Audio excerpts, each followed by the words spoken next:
Hello, let's continue our Sudoku adventure with Do Bubbles Dream of Dualistic Arrows by Emphyrio. So we have normal 6x6 Sudoku rules. That means in every row, column, and box, we are placing the digits 1 to 6 exactly once each. We also are continuing our doublers theme week, so we have doublers in the grid. So every row, every column, and every box has a single doubler in it. So we could have a doubler here, for example, but then we would not have a doubler in any of these cells. And what does the doubler do? Well, whatever digit goes in it, its value is doubled. So 3 would be doubled to 6. So this counts as a value of 6 for the purpose of our arrow constraint. But additionally, keep in mind with doublers that each digit is doubled exactly once. So we cannot double the 3 again once we've doubled the 3 once. We have to double something else. So that's how doublers work. And then we have arrows in the grid. So the value in the circle is equal to the values along the arrow. So doublers do affect that. So let's say this was a doubled 3, that would be 6. This could be 2 and 4, non-doubled. Or if we wanted to double something, we could double a 1 there. So double 1 plus 4 is equal to double 3. 2 plus 4 is 6. All right, so those are the rules. There's a link in the description if you'd like to try the puzzle yourself. And I'm going to get started right now. All right, it seems like the obvious place to start is here. The minimum we could put on this arrow is 1, 2, 3, 4. That adds to 10. So this has to be doubled, and it's a 5 or a 6. So these add to 10 or 12. I think this arrow makes 10 difficult. Let's look at that. So if this is 1, 2, 3, 4, this would be a doubled 5. That's not that important. But what's important is we end up with a 5, 6 down here. And these are not allowed to be doubled. So one of these would be doubled. So this has to be doubled because 11 is already way too big. That makes it an even number, which means we have to double the 5 and add the 6 to it. So this would add to 16. We'd have to put an 8 here. There's no 8 in the puzzle. So even with doublers, that just doesn't work. So we can't actually put a 5 in there. So this is a 6. And that, of course, being a doubler, we could have marked these as not doubler. All right. So this 6 needs to go down here somewhere. Can it go here? If this was a 6, these would need to also add to 6. It would be 1, 2, 3.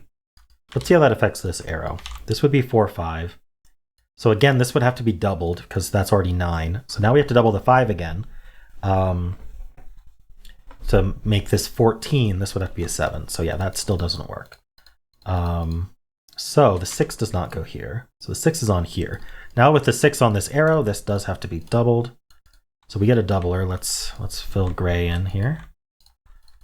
It has to be at least 4 because this is at least 7, or I guess 8. All right, so we need to figure out. One of these is a doubler. We need to figure out which one works.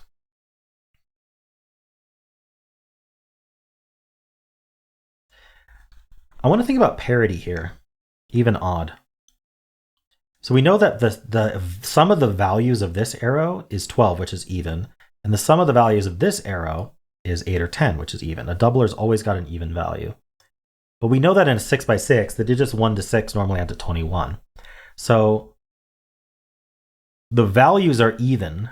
The total sum of the values is even. In fact, we can even do some math here probably.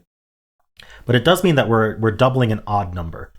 Because if we double an even number, then the sum of the values will end up odd still. So we have to double an odd number.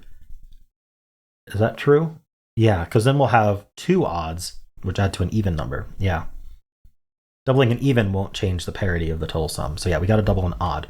So we're doubling 1, 3, or 5 here. Doubling 5 certainly doesn't work here because this would have to add to 2. Doubling 5 doesn't work here because this would be 16. That's way too big. Doubling 3. Let's see. Do I need to let me think about math instead of case checking. I don't want to case check this unless I have to. So I feel like there's a lot of cases. So we know actually what this sum is. It has 2 options. It's either 12 plus 8 or 12 plus 10. So that's either 20 or 22. Well, the sum of these is not going to be 20. I can tell you that. it's got a doubler in it. It's going to exceed 21. So this actually has to add to 22, which means we're doubling the 1. So we have a 1 in here that's doubled. Now, can we double the 1 here? Well, no, because we need to add, these need to add to 10. It's got to be either 6 with a double 2 or 6 with 4. So it's 6 with 4. This is a 4-6 pair, undoubled. This is a doubled 1. Nice. Okay. So doubled 1, that's 2. I guess we know what the rest of these are. 2, 3, 5. Yeah, 10 plus 2 is 12, so that works. This is not 4, 6. This is 1, 4. And then this is 2, 3, 5. All right, we got this doubler here, so that's not doubled. All right, that looks like the place to look next, actually. This is not doubled, and it's the sum of 3 values. The minimum these could be is 1, 2, 3. That adds to 6. That's what it must be. We can't double any of them, or we exceed the 6. So that ends up a doubler.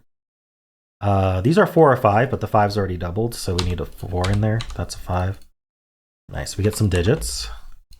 This 5 as well. These are from 1, 2, 3. This is a digit, it's a 6. These are from 2, 3, 4. All right. Oh, these aren't doubled. All right, so what's left? We need a 2 and a 3 to double. They're in here. They're either like this or like this. Okay, well, we need a 6 and a 4 up here. Oops, 6 and 4.